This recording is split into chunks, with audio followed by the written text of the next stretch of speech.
Hi there, everybody. Welcome to this video. I'm going to use this video to talk a little bit about how we can use film in MFL teaching in the UK specifically, what that means, why we might do it, and how we might do it.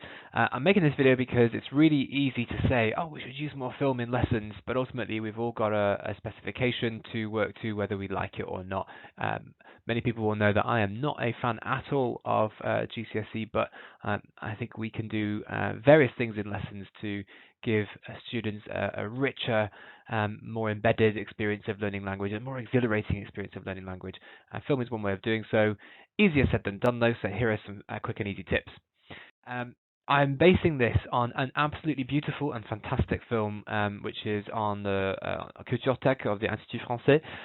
Massive thanks to them for putting this on there. This is an amazing website, by the way. There's tons and tons of resources we can use in lessons if we are imaginative and creative. It's actually made by a Danish filmmaker, Nikolaj Larsen. It's set in the banlieue de Paris, in Saint-Denis. And dans le 9-13, and it's absolutely free of charge. You can log in, create an account on Institut Français, and access it without paying a single penny. And you can, in theory, ask your students to to create an account as well. The website, by the way, is Culture, and you go to the video section, and I think it's under teenagers, and you'll find Contes de la Périphérie. It's a great counterpoint, by the way, to any work you might have done on films like Intouchable or on La Haine, Key Stage 4 or Key Stage 5. If also Key Stage 5 you're doing Kif Kif Demain, this is a great accompaniment. This can, some of the resources that I'm going to show you, though, work right the way from Year 7 to Year 13. It's all about differentiation by task and differentiation by outcome. You don't have to wait until sixth form to do film. In fact, you mustn't and you can't. It's too good. The themes that the film covers, by the way, Je me présente, it's got kind of name and age and where you live, that kind of thing. It's got mon identité in terms of origine, religion, mon quartier, les bons côtés, les moins bons côtés, les avantages, inconvénients. Ma vie, suis-je heureux, pourquoi pas, mes loisirs, chez moi, alors mon appartement, ma maison. It's got nourriture, it's got les métiers, it's got être français et l'intégration, quelques enjeux sociaux. You'll notice that this is almost a carbon copy of the themes that are in the GCSE, but we can do it in a really fascinating and original and subjective and a nuanced French-speaking setting. We don't have to do it about our lives in England or elsewhere in the UK, of course. I'll refer to these themes as we're going through, and I'm going to refer back to them at the end as well. In this video, what I'm going to do is really in two parts. It's firstly in terms of how I can use the film to teach language and to help teach language, and secondly, how I can use the transcript, if you like, the characters and what they say, almost separately from the film or in subsequent weeks and years and months. Okay, before we begin, a little bit about where film fits in, because I'm under no illusion that watching films and talking about films replaces language teaching. It doesn't replace language teaching, and this diagram, I hope, will demonstrate that. Now, what we all want is for students to be able to use the language spontaneously. They can we want them to be able to cross-fertilize grammar and vocab, and to be predictive in their use of language, so they might be able to predict how aspects of grammar or what might work, or they might be able to predict how to say something if they've got enough tools in their toolkit. Now, that's personally not the only goal of language learning I subscribe to. I think learning about other people and other places and other identities is absolutely crucial, especially in the modern world, and being able to go on holiday and travel in our imaginations and access other imaginations and identities is a core part of a universal curriculum in any civilized education system. But even if I were to reduce my goals to being able to use language, I can still use film. How do we do that? Well, we have to get students to practice words and structures through listening, reading, writing, speaking, dreaded practice questions, 16 markers, 32 markers, etc. And of course, before that can happen, we have to learn words and structures, whether you learn chunks or words or vocab lists or knowledge organizers, doesn't really matter whether you call them tests or quizzes. It's so much for muchness. This is a kind of pretty universal framework for how we teach languages and why we do it. Where does film fit in then? Does it replace all of that? Absolutely not. But there are some problems with the language learning kind of model in the UK that we have, which is completely divorced from culture. Firstly, Yeah, fine. The vocab drills and the games and the kind of some of the quizzing and the, I don't know, the sentence games, trapdoor, chef de l'orchestre, or whatever you want to do, they can be fun. That's grand. But as soon as you get to practicing it, listening or reading exercise, or anything approaching what they're going to have to do in an exam, or kind of anything approaching kind of real language work, nah, engagement dwindles. And writing can be pretty underwhelming. Students really kind of, it's difficult to transfer some of that engagement into kind of work on the page. And often students, and more these days, I think, are reliant on things that they've learned by rote.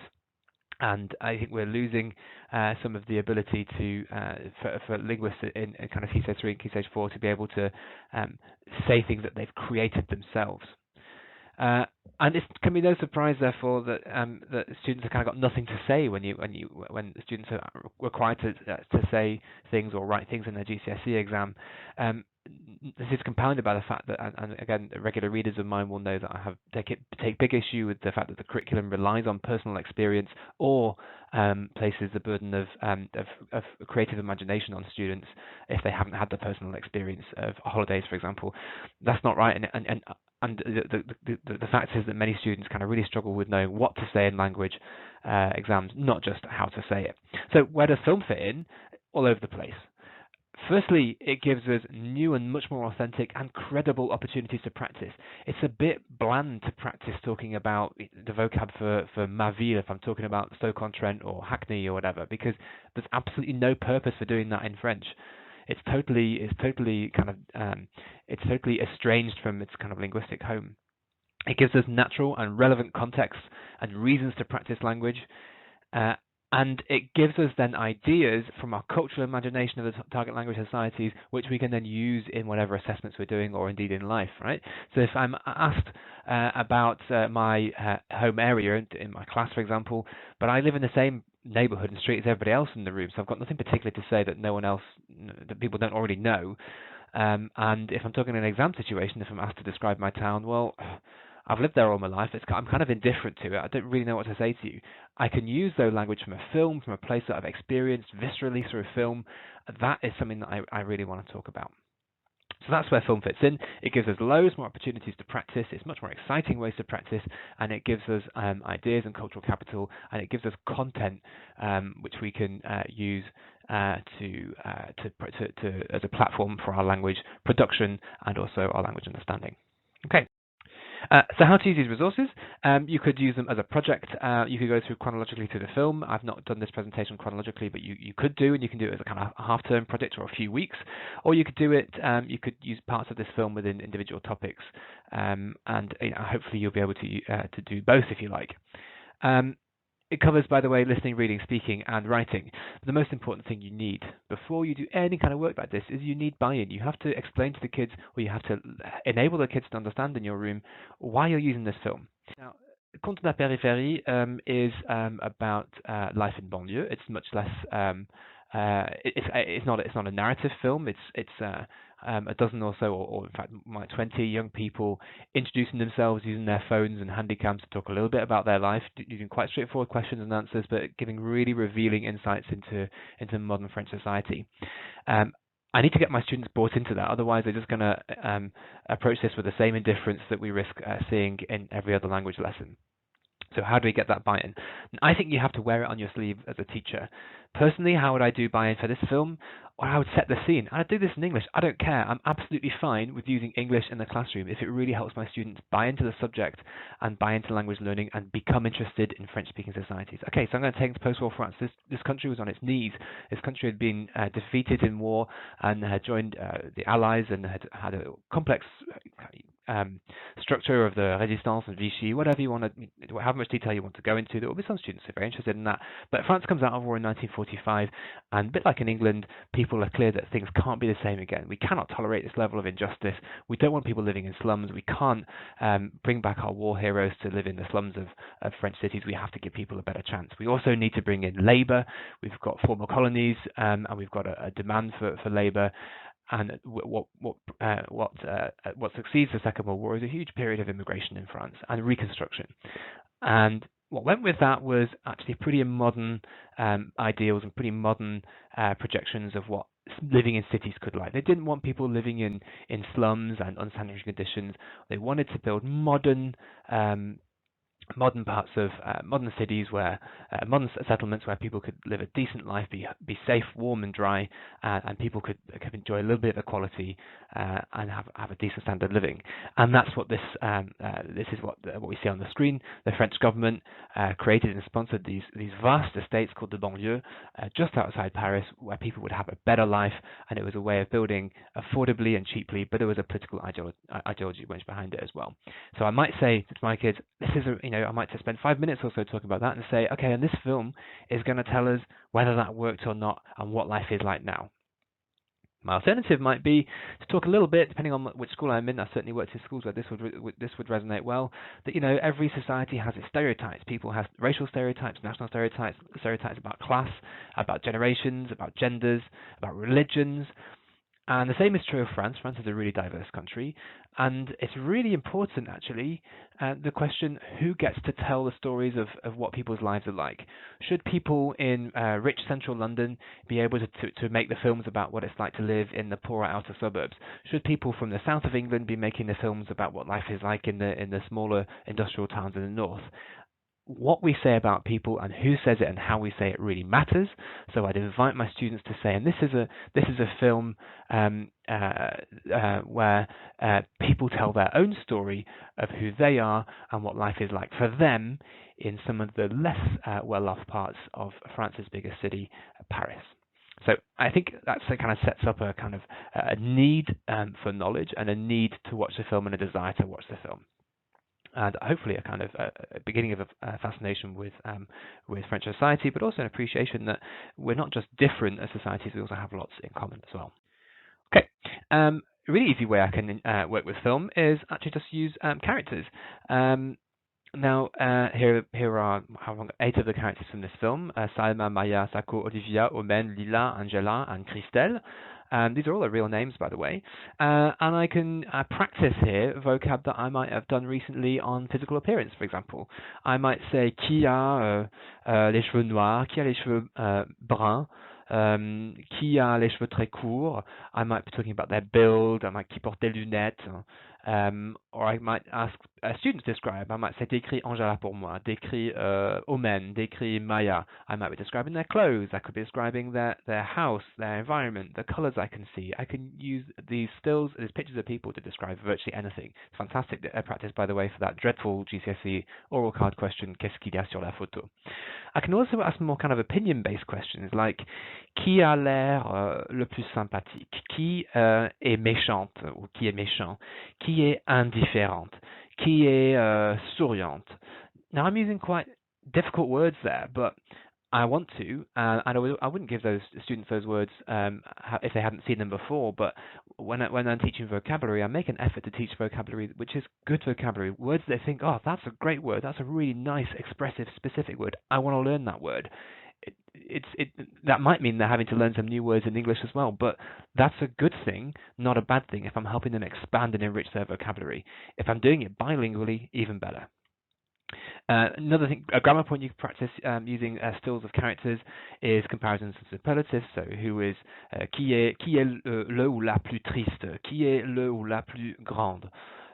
Qui est le ou la plus timide? It's quite an interesting question because I'm asking students. They can't tell who is shy, but they might spot that Olivia is a little bit shy, or maybe Sako and Fonfana are a little bit shy because they're appearing together. Now, it doesn't matter if some of that comes out into English as well, because they're still hearing my French, and they're still engaging with what I'm doing with them, and when they're saying these things, what they're showing me is they're buying into the film. Yeah, they might not have the French to say everything in target language yet, but I'm not going to hold them back. If what they're doing is investing and giving themselves to the subject, then I'm going to encourage that. Another nice easy way we can use characters, this is just a still from relatively early on in the film, is to do a listening. I might do some more physical descriptions here. Qui I don't know, qui a un sac à main, qui porte un jean bleu, qui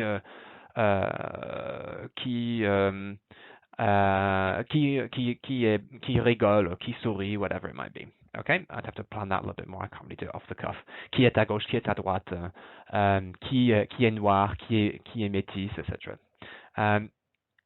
I can also get students to do a little bit of captions. I could give them the captions, they could match them up and have to justify. Again, if the captions would be in the target language, or they would write the captions in the target language. But even if I gave them captions in target language and they matched them up and they justified in English because they're only in year 7, it doesn't matter because again they're engaging in the content, engaging in the film. Okay, so I might say I might use good character vocab here, qui est sérieuse, for example. Good, by the way, a good opportunity to use cognates. Sometimes we can use quite complex words, which are cognates, which are therefore really easy to remember, and rather than kind of more common words, which are not cognates and quite difficult to remember. It's okay, I think, also to ask questions which don't have a clear answer, because what counts is the students are engaging with the picture and thinking about what they might mean. So, for example, I could ask a question like "Qui est énervante dans cette photo?" or "Qui n'a pas dormi hier soir?" They would all be looking for their own details in the picture to explain why they answer that question. This is just another quite interesting still from one of the characters in the film who is dancing in a bathroom. Now, I might show them this still. Depending on the level of the class, I would either give them some prompts and some frameworks to use, or I might expect them, if they're a little bit older, to be able to answer this kind of question without any prompt. If they're struggling, I can say things like elle dort ou elle danse, elle est fatiguée ou elle a beaucoup d'énergie. I can give them kind of true, false, or statements, or I can give them options to help them generate the language. Then I'd be invited to think about why is she dancing. Pourquoi danse-t-elle ici? Elle adore tellement danser qu'elle danse partout. Elle peut pas danser chez elle. Elle veut montrer comment elle danse parce qu'elle got a typo there. Elle veut attirer l'attention des autres. So what counts here is, I mean, obviously they might, if they're really good, they might be able to give their response and explain. It's kind of a high-end Key Stage 4 or Key Stage 5, definitely. It might just be that I want them to read it and then tell me ABC, or be able to at least read the sentence. I might get them discussing it. Again, I might get them discussing it in English. I'm going to come back to the point that if they're having interesting discussion about the film, I'm happy if, especially kind of year 7 or 8, if that a little bit of that is in English, because what that's showing me is that they want to know what's happening in this film, and they're keen, and they're actively wanting to listen to some more French to find out why. And there are quite interesting reasons why she's dancing in the bathroom, I think. And we can learn a little bit about people and place in thinking about that question. Okay, so we've looked at how we can use characters and stills in the film to talk about physical appearance and comparisons and superlatives. We've looked at how we can use stills to do things like captions and listening exercises. We've looked at how we can use images in the film and experts in the film to kind of develop empathy and kind of critical awareness of what life is like for people. We can also, though, use characters in the film and stills and kind of excerpts in the film to look at a particular thematic vocabulary. Of course, I can just use my usual thing. Il est dans quelle sorte de maison? À quoi il ressemble? Décris Omen, décris son. Donne-moi une description physique d'Omen, etc. But I can ask slightly more interesting questions, and certainly kind of by the Key Stage 3, students should be able to answer these kind of questions. Qu'est-ce qu'il fait comme travail? Quel âge a-t-il? Il dit qu'il a 3 origines, lesquelles? Interesting to see kind of what origins they might come up with there. Give them a map of the world with French countries on it if you want. It's all good stuff. It's cross-curricular. Comment va-t-il être du caractère? He has quite an interesting posture there. So interesting to know what they say. Absolutely fine if you give them a vocab list of really good, sumptuous characteristic adjectives, but see what they come up with. Timide, nerveux, arrogant, sûr de soi, coquin, rêveur, moqueur, extraverti, introverti. I don't think it's any harder to learn good expressive adjectives than it is any to learn kind of easy nondescript adjectives. So teach them good ones. It helps them with their English vocabulary as well, which is really important. Qu'est-ce qu'il va faire à la fin de son interview? This is their kind of hook, because I would say this guy does something quite interesting at the end. I want you to tell me what you think it is. So I might give him a little quiz here. Est-ce qu'il va danser? Il va chanter? Est-ce qu'il va nous montrer son appartement? Est-ce qu'il va nous montrer une photo de sa mère? So I'd get them to kind of have a sense in their head of who they think Omen is, and then we'd watch and we'd find out. And he has a few surprises for us. Okay, another way you can use character to generate speaking and use of language in the classroom is you might introduce a character in their photo and give them three options of who this character is. So is this person A? She's Iowa's Portuguese. She wants to be a hairdresser. She doesn't like young people. They're too impolite. Now, essentially, you're asking students to choose here, but they're going to have to justify why they've chosen that. So they're going to have to show that they've understood the text. And of course, they're going to have to understand the text because they're going to see the text in a minute on the film, and they're going to know whether they've got it right or not. So what I've done there is created a kind of a real reason for them to engage with the French and engage with the film and understand the language that's been given to them. I try and also kind of, you can write these descriptions very deliberately to include certain features and structures of vocab that you've seen recently with them and you want to kind of remind them of. So for example here, I had in mind the verb énervé and the ne rien negative. Okay, and when you've got a text on the board like this, you can do anything that you would normally do with a normal text. Okay, so you could do synonym replacement work. You could do turn it into negative. You could say add an intensifier, whatever you usually do when you're kind of ad-libbing with a text in a lesson. There's also an interesting question: Qu'est-ce qu'il y a derrière elle? Because we'll see something appears behind her in the film. Est-ce que c'est son chien, son dîner, missing circumflex there, ses devoirs, or une personne? See if any of them get it right. Again, you just give them a little hook so they've got a reason to keep watching and a reason to engage in what you're saying. Okay, second thing we can do with film, and this is a really popular one I think, is to use stills and then some follow-up. And I did some examples of that in terms of character before. I'm going to give you some more now. The principle here is that we show the image, we describe it in target language with or without scaffolding, depending on the ability of the students.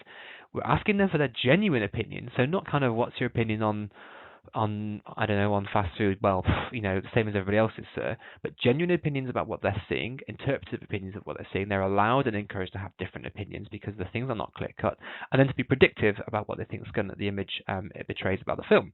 And we watch the film, and we go through the process of describing. We have the chance to revise our opinions, and we can reflect on what it is that we saw. Most of this will be in target language, but the further through the process we get, it might start to stray into L1 for younger learners. Again, I am absolutely 100% intensely comfortable with that. Okay, this is the opening shot of the film. I'd make sure, really, if we're doing this film, that I've pre-taught some kind of core vocab: maison, appartement, HLM, immeuble, hôtel particulier, centre-ville, banlieue, campagne, Île-de-France, province. I've chosen that vocab because it's really situated in the French imagination and French society. I don't think it's beyond a Key Stage 3 student to learn that kind of vocab. And I think it's kind of vocab that when they're learning, for example, HLM, it's a really French-sounding thing. It only exists in French. And they're kind of chuffed when they know it because they know something about France as well. So I choose that vocab very carefully.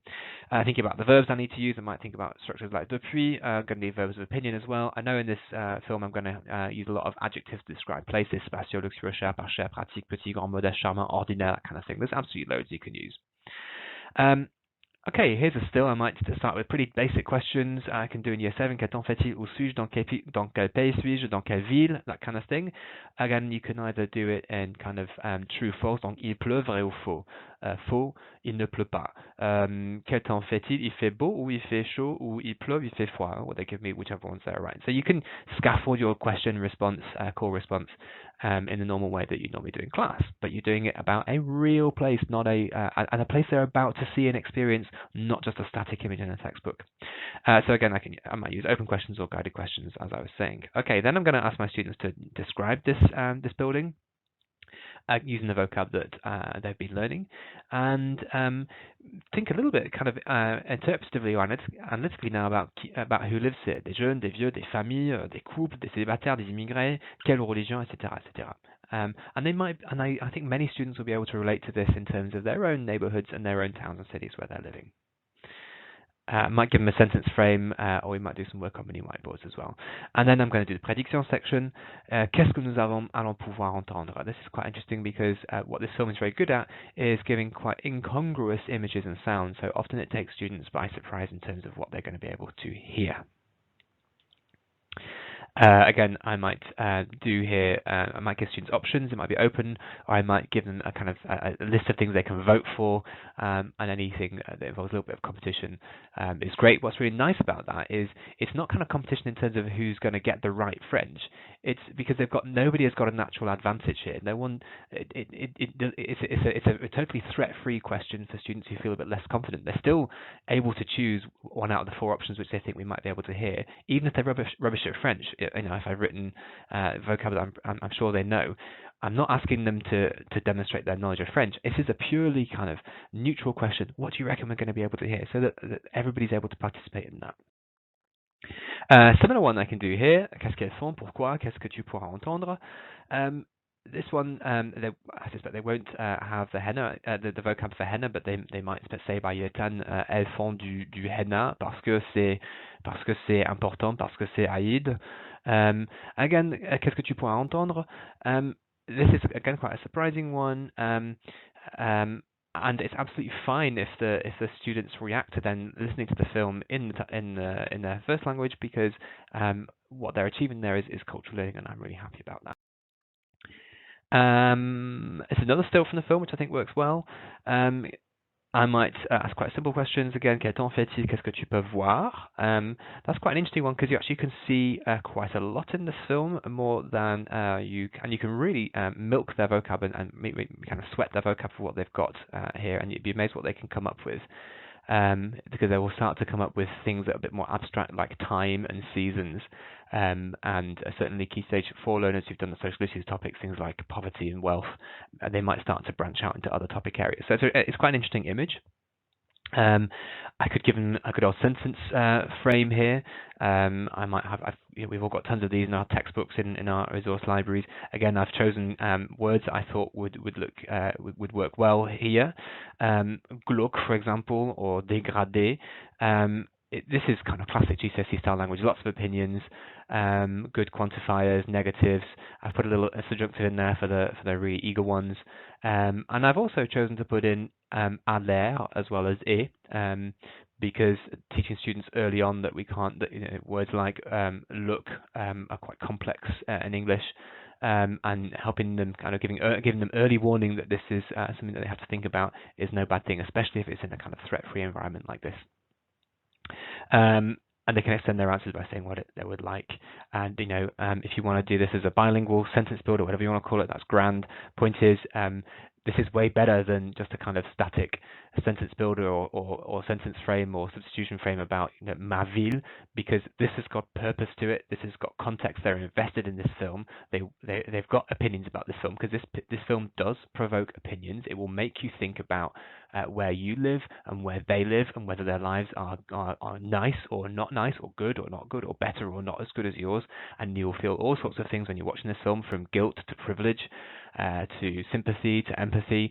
So they have genuine opinions about this film. So this picture means something to them. So what they're saying about this place has meaning. That's not true when we're just doing sentence frames or random reading exercises which are completely divorced from any linguistic content and context.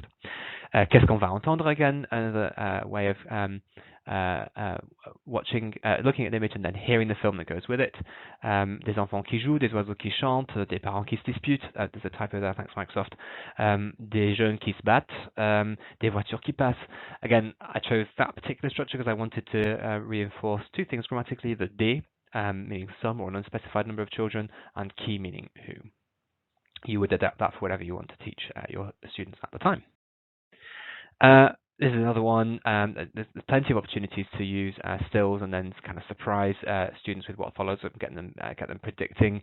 The point is here, they have to engage in the meaning of what you put on the board, because they're going to have to kind of put their money behind one of these options, and because because they're watching the film, they kind of know the kind of things that might be more or less likely. So they have personal attachment to some of the ideas presented by the film. And you can see there I've given them some kind of, perhaps some red herrings, La Police qui arrive, for example, because, as I said, this film is full of surprises. Okay, this is quite an interesting slide. You can use an image to do some spoken work. So, vrai ou faux, ils sont à la campagne. Non, faux, il fait chaud. Faux, il a neigé. Il y a de grands bâtiments. Oui, c'est vrai, c'est bon pour la santé ici. Or this is just this could be just a 1-minute exercise. It's an excuse to learn to use some old vocab in the context of this film to get them ready for a particular scene. What she says about this area is quite interesting. And just another example there for you of how you can show a still, get students invested in the image, and then play the film, and they can assess their predicted capabilities. Another example there I'm not going to talk through. Okay, but the point here, I suppose, at the bottom, je trouve que la vie de chez Lila. Now, Lila's house is quite interesting. It's a little bit, it's certainly very, it's super informal. There are people kind of having their breakfast at 4 o'clock in the afternoon, and there's a lot of warmth, human warmth in there. It's a very small space, but it's one that she clearly cherishes. I like this because students in our classrooms come from all different backgrounds, and I think this film, what it does really skillfully is it gives people different reasons to value where they live and what's around them. So students will very legitimately have genuine opinions about what Lila's life is like. They might not like it, they might like it, but there then becomes a purpose for them to say it in the target language.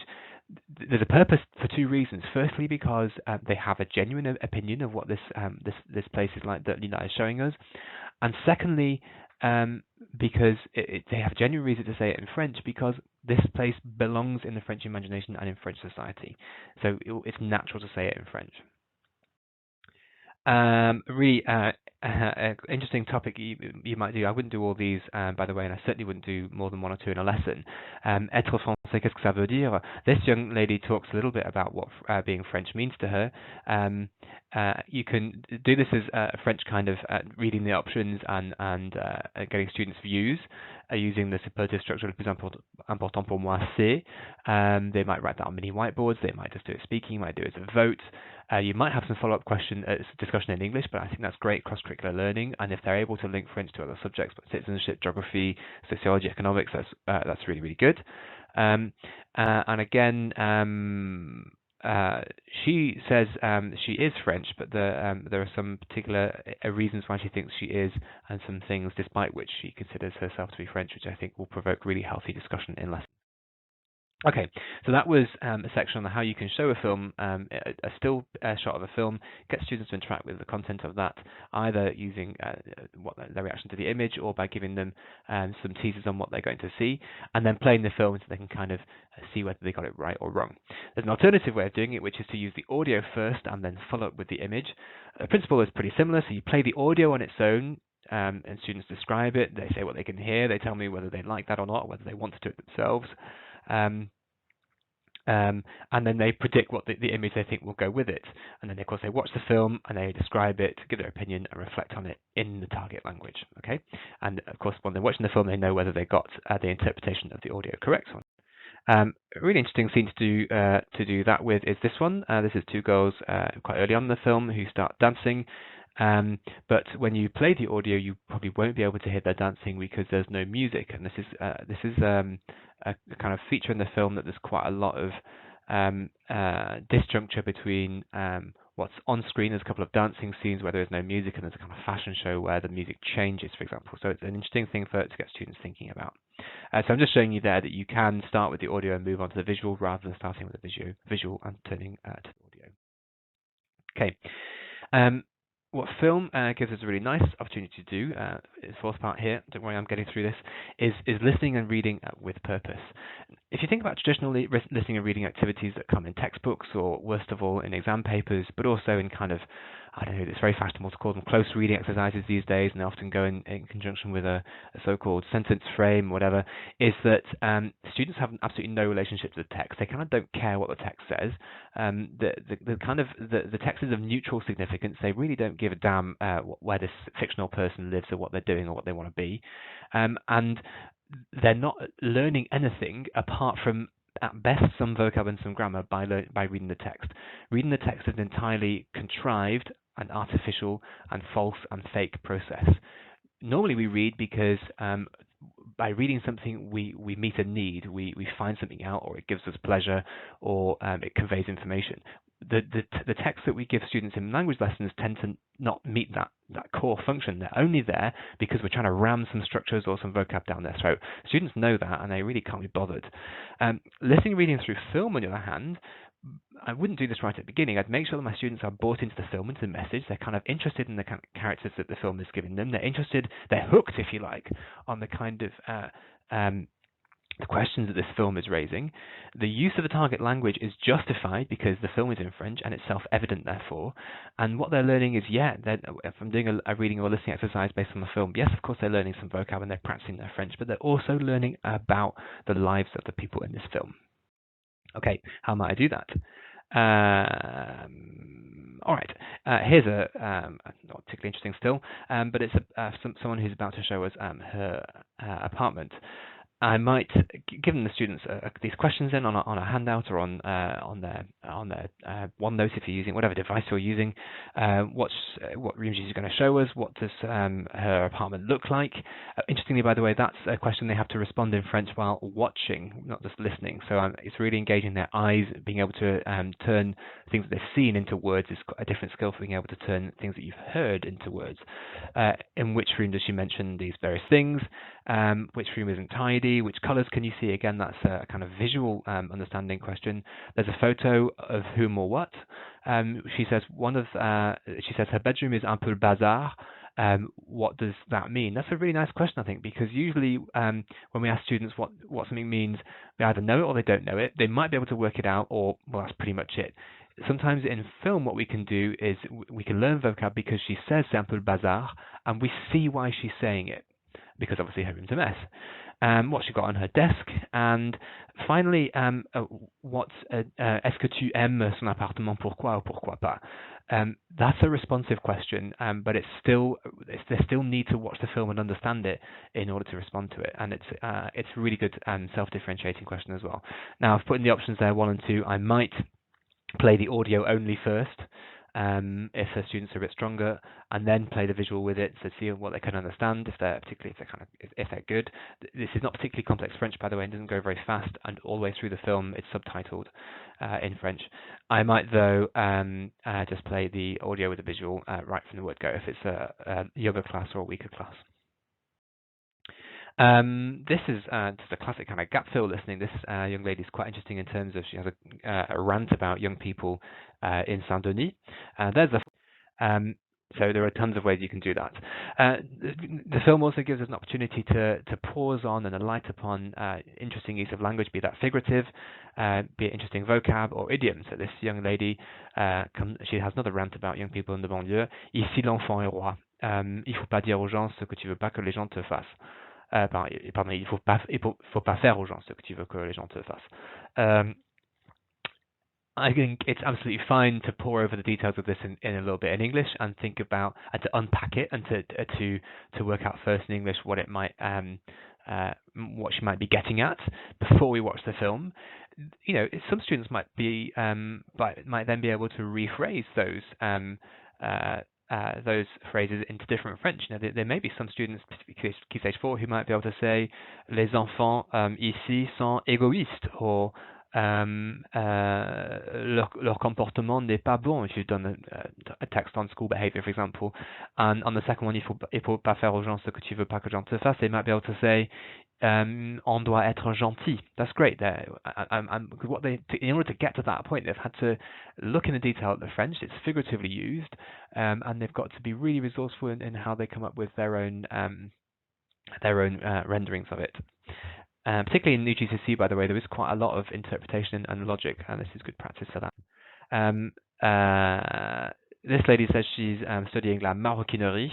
It's quite interesting. There'll be lots of, you could argue that some of the, and you'll see some of the transcripts later, some people would balk at some of the words in here and say, that's not what's the word? That's not high frequency French, or that's not this, that's not the kind of French you need to teach people. Well, I kind of two fingers up to that, because this is normal people in a normal part of France talking in absolutely normal French about what they're doing in their everyday life. So by definition, it is high frequency French.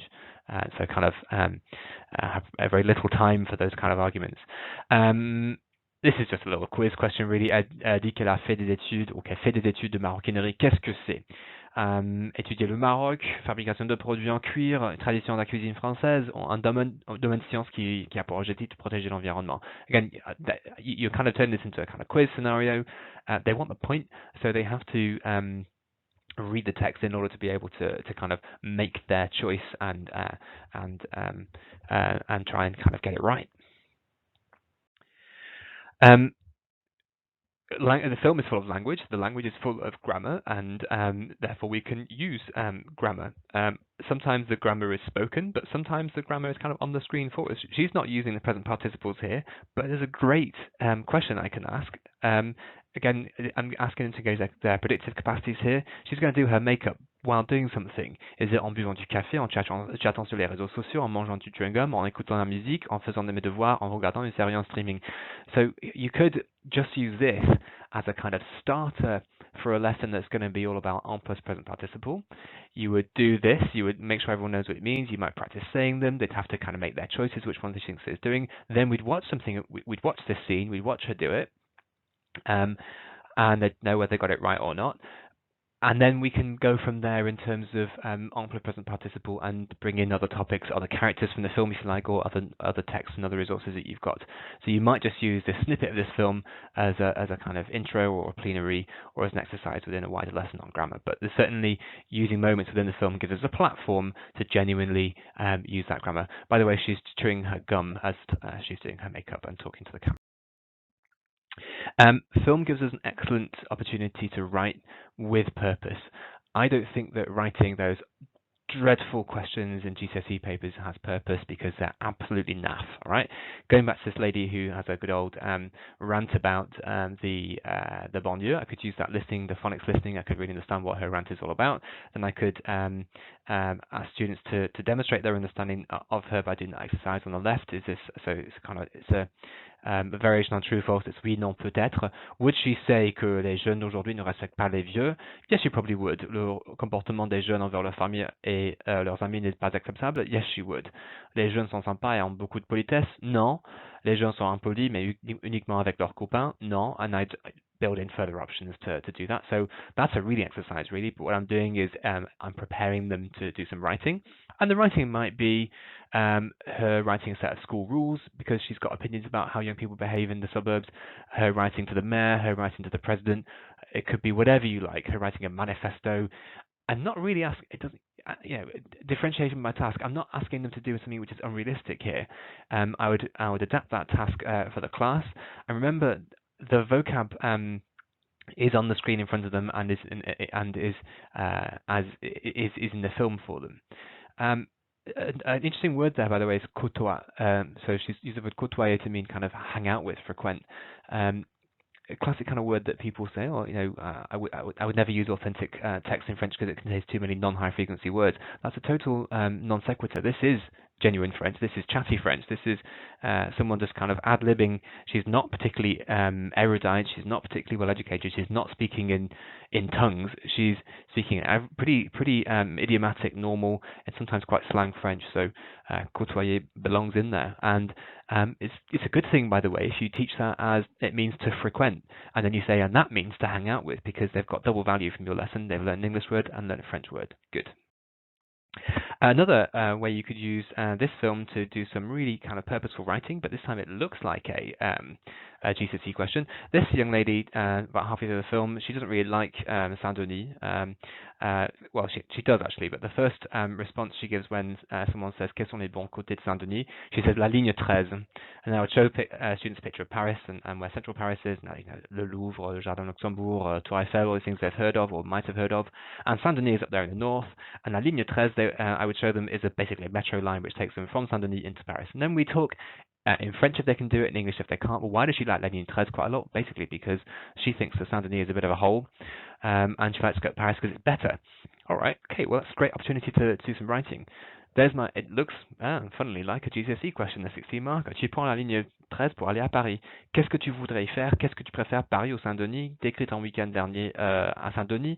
Décris ta routine quotidienne chez toi. Now, she's interesting. She talks about her daily routine, and other characters in the film talk about their daily routine. So I've got loads of content that I can write in that answer. I'm not stuck for things to say. I've got some really nice idiomatic French. I've met some people in the film, and I've got a sense of what this place is like, and I probably have in my imagination a sense of what Paris might be like. So I can answer this question pretty confidently. This is a little bit more tricky to talk about, but there are opportunities in this film to learn about culture and representation more broadly. And the point here is that students have, whether they know it or not, to a greater or lesser extent, ideas in their head of what people and places are like. So we can give a stimulus to say kind of what is France like? What are old people in the French-speaking world like? What is West Africa like? Ask them to activate their passive knowledge. We might give them some scaffolded languages to help them express it, and we then ask them to say, well, what do you think this film is going to show? Is it going to confirm all that, or is it going to contradict all that? And after we watch the film, we can have a sense of the extent to which our impressions of these people and places was right or not. And then what I think is really nice, again, I'm happy to do it in English. I think it's really good stuff, and it helps them buy into French as a really multidisciplinary subject, which takes them a long way intellectually and socially and academically. To think about, well, who gets to represent these people and places? Why do they get to do it? And what are the implications of that? Okay, so I might give them, for example, Quelle image représente la France, and they might have the vocab for this. I might give it to them. Obviously, I've chosen some stereotypical, some non-stereotypical things.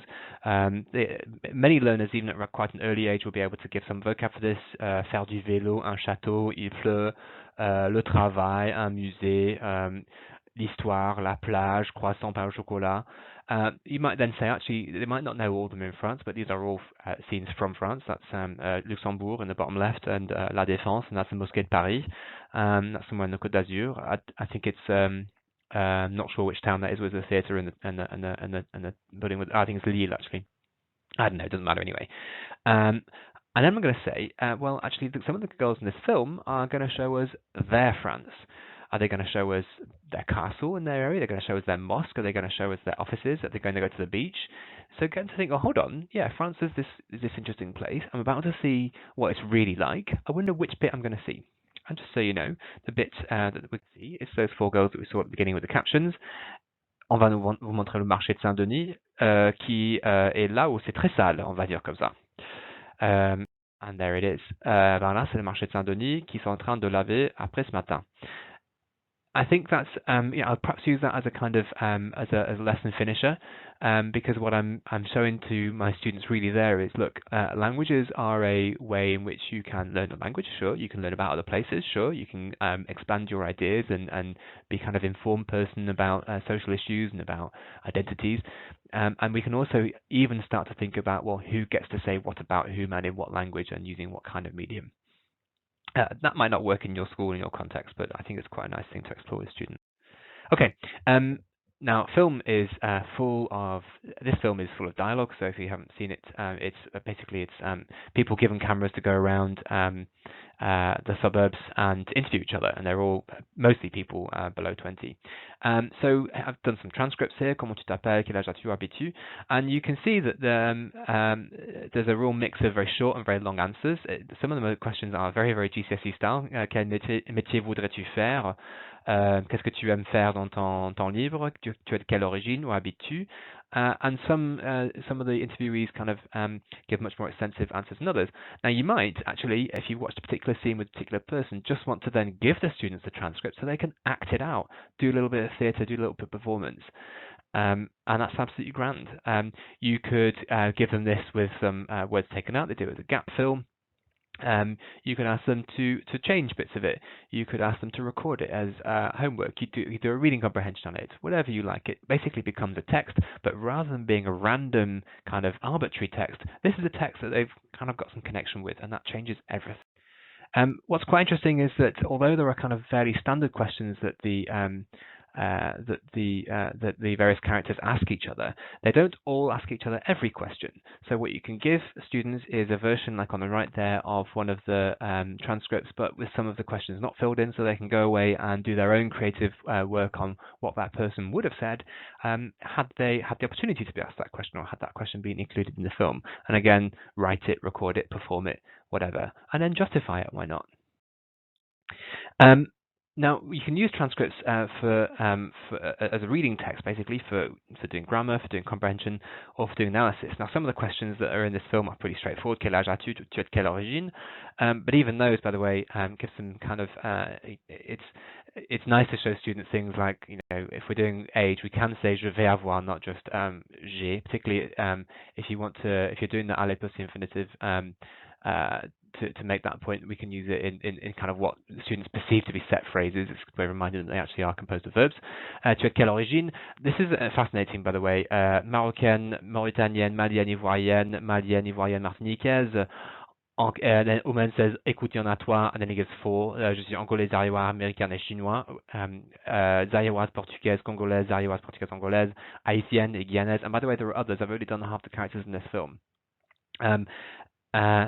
I think that's a pretty rich patchwork, and it's a good way of students recognizing that the diversity they know from their own classrooms is reflected, but in different ways, outre-Manche, pour ainsi dire. You can, this film, as I said, covers various topics. You can draw together all the transcripts and different topics that people talk about, and turn them into a kind of resource bank for vocab for that topic. So, quels sont les bons côtés, les moins bons côtés de la vie à Saint-Denis? Classic, quels sont les avantages et inconvénients de ta vie ou ta région? Okay, and they give some really interesting answers here. So they talk about la solidarité, la violence, les vols. Il n'y a rien, c'est pourri. There's a real mix of quite complex vocab and quite slang vocab. But it's all about a real place, and it's all stuff that students have met. Now, you might want to adapt some of this. You might want to leave it as it is because students have seen it and got a good sense of it. By the way, things like la solidarité is not a difficult answer. They might not know the word in English, but you can teach them the word in English, and it's a really good word in French. It's also a really relevant word in French because of Republican values and because of discourse in France these days. So it's not a bad thing if a GCSE student says la solidarité as part of an answer for quels sont les avantages, les inconvénients de ton quartier. I think that's a really good thing. Now, when I'm doing reading questions using authentic cultural text like this, yeah, I can do normal comprehension questions. So, what does Angela say about young people, or what kind of things does Aurélie say are the advantages? I can do that, or but I can do more summative questions, which are quite a different kind of skill. So overall, do you think people think Saint-Denis is a nice place or not a nice place, or what are the main problems that people mention? I might ask more interpretative questions. So I might say one of the people here is a little bit shy. She seems to struggle to say something. Which one is she? Or I might say, which kind of answers evoke our sympathy or our pity here? A responsive activity within a reading comprehension might be, read this and use what you've understood from your reading to give me your personal response. So, would you like to live in Saint-Denis, using details from the text? It's still comprehension, but it's a bit more meaningful because I'm asking them to say, well, I would like to live there because it's like this, parce que j'aime le partage, ou parce que on s'amuse, il y a mes amis, il y a du monde autour de toi, whatever they might use, and make a judgment and use evidence from the text.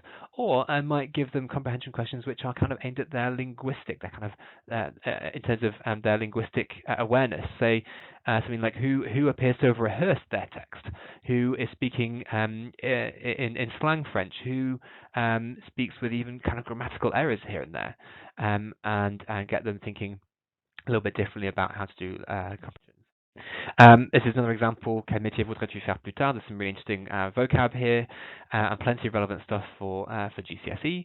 And a reminder there of the different topics that are covered in this film. Je me présente, mon identité, mon quartier, suis-je heureux, mes loisirs, chez moi, la nourriture, les métiers, et être français, l'intégration. Sorry about the missing accent there on l'intégration. This film is absolutely packed with touching, heartfelt, exciting, funny moments. Great French that you can use at all levels. It's all done with subtitles in French, and it's a nice steady pace, and there's plenty of breathing space in this film. I can't recommend it highly enough, and I'm so grateful for the Institut Français for putting it out there and for this film having been made. I hope you can take some ideas from this. I wish you every success.